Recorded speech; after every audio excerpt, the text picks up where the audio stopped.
Shajti ditës 29 shtator, Shën Mihili, Shën Gabrieli dhe Shën Rafaeli, engjëjt shërptor të hyjit dhe mbrojtësit tanë.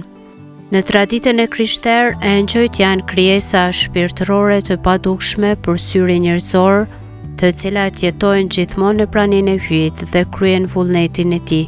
Fjala angelos në greqisht do të thotë lajmëtar, sepse misioni tyre është të shpallin fjalën e Zotit dhe të shërbejnë si ndërmjetës midis qiellit dhe tokës. Kisha një në mënyrë të veçantë tre engjëjt me emër Mikaelin, Gabrielin dhe Rafaelin, të cilët quhen krye engjëj për shkak të rolit të tyre të veçantë në historinë e shpëtimit. Shën Mikaeli, kush është si hyj?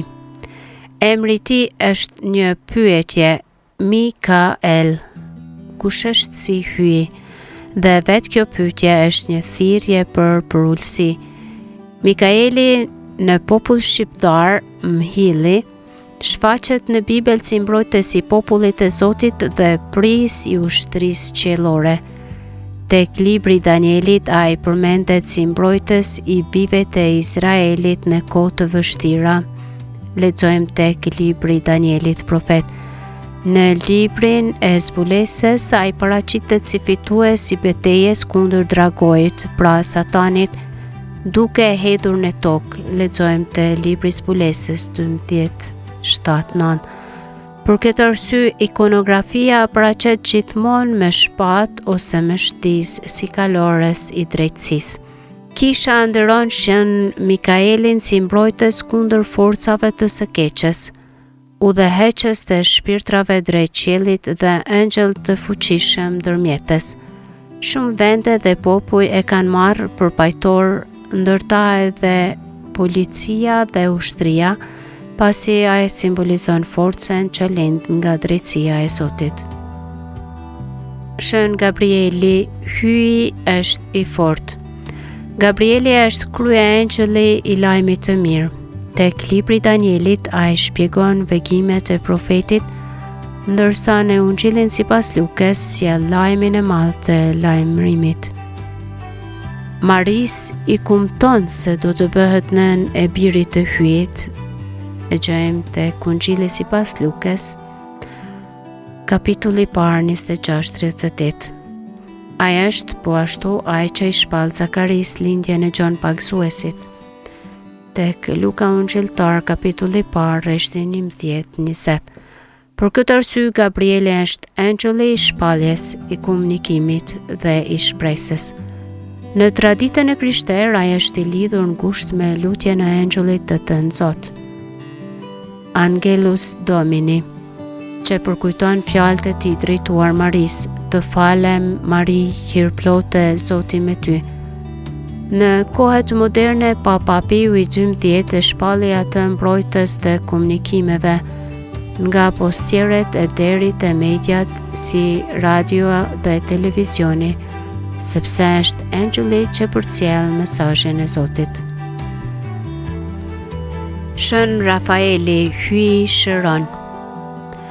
Rafaeli shfaqet në librin e Tobis si shoqërues i të riut Tobia dhe si engjëll i shërimit. Ai shëron verbërinë e Tobitit të moshuar dhe çliron Saren nga demonet që e mundonin. Me këtë, emri i tij merr kuptim të plot, hyj shëron.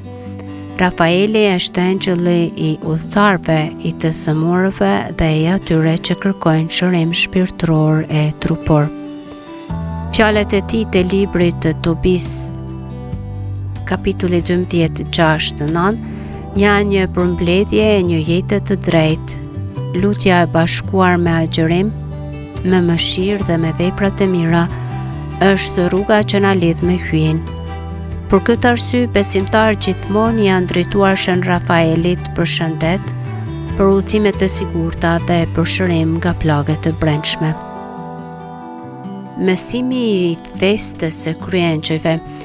Kjo festa e 29 shtatorit nuk është vetëm një kujtim liturgjik i tre figurave biblike, por një thirrje për ne që të jetojmë sipas shembullit të tyre.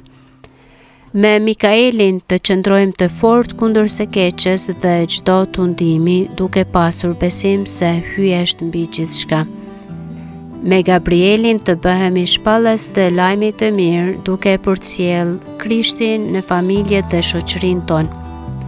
Me Rafaelin të jemi shërues të plagëve, qoftë përmes kujdesit për të sëmurët, qoftë përmes fjalëve që japin shpresë dhe faljes që ringjall. Shën Mikaeli, Shën Gabrieli dhe Shën Rafaeli janë shenjë e pranisë së përhershme të Zotit në jetën tonë. Ata janë engjëj që mbrojnë, udhëheqin dhe shërojnë. Sot duke i nderuar ne i ftojmë që të janë pranë nesh në çdo hap. Mikaeli në betejat tona shpirtërore, Gabrieli në shpalljen e së vërtetës, Rafaeli në udhët e jetës dhe në plagët të zemrës.